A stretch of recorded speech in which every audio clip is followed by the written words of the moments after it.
ನೋಡಿ, ನಾನು ಯಾವಾಗಲೂ ಹೇಳೋದಿದೆ, ಕಮ್ಯುನಿಟಿ ರೇಡಿಯೋವನ್ನು ಮತ್ತು ಕಮರ್ಷಿಯಲ್ FM ಅನ್ನು ನಾವು ಸ್ಪರ್ಧೆಯಲ್ಲಿ ಇಡಲೇಬಾರ್ದು. ಓಕೆ. ನೀವು ಒಂದು ವೇಳೆ ಆ ಸ್ಪರ್ಧೆ ಇಲ್ಲ, ಸ್ಪರ್ಧೆ ಅಂತ ನೀವು ಅಂದುಕೊಂಡ್ರೂ ಕೂಡ ನಮ್ಮ ಸ್ಪರ್ಧೆಗಳಿರೋದು ಇನ್ನೊಂದು ಕಮ್ಯುನಿಟಿ ರೇಡಿಯೋ ಜೊತೆನೇ ಹೊರತು ಇನ್ನೊಂದು ಕಮರ್ಷಿಯಲ್ ಜೊತೆ ನಮ್ಮ ಸ್ಪರ್ಧೆ ಇಲ್ಲ. ಯಾಕೆ ಹೇಳಿದ್ರೆ ಅವರಿಗೂ ನಮ್ಗೆ ಅಜಗದಾಂತರ ವ್ಯತ್ಯಾಸ ಇದೆ.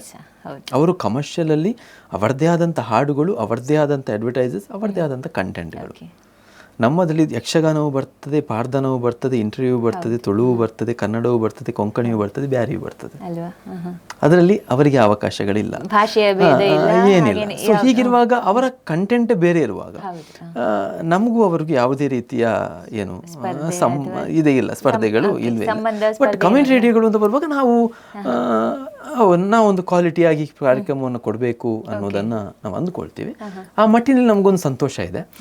ಕರ್ನಾಟಕದ ಸಮುದಾಯ ಬಾನುಲಿಗಳಲ್ಲಿ ನಾವು ಕೂಡ ಒಂದು ಮಟ್ಟಿಗೆ ಇದ್ದೇವೆ. ಯಾವುದಾದ್ರೂ ಹೊಸ ಕಮ್ಯುನಿಟಿ ರೇಡಿಯೋಗಳು ಕರ್ನಾಟಕದಲ್ಲಿ ಆರಂಭ ಆಗುವಾಗ ಇಲ್ಲಿ ಬಂದು ಅವ್ರು ನೋಡ್ಕೊಂಡು ಹೋಗ್ತಾರೆ. ಇದನ್ನ ಮಾಡೆಲ್ ಆಗಿ ಇಟ್ಕೊಂಡು ಇನ್ನೊಂದು ಕಮ್ಯುನಿಟಿ ರೇಡಿಯೋಗಳು ಹುಟ್ಟುತ್ತಾ ಇದೆ. ಸೊ ಇದು ಒಂದು ನಮಗೆ ಸಂತೋಷ ಇಲ್ಲಿ.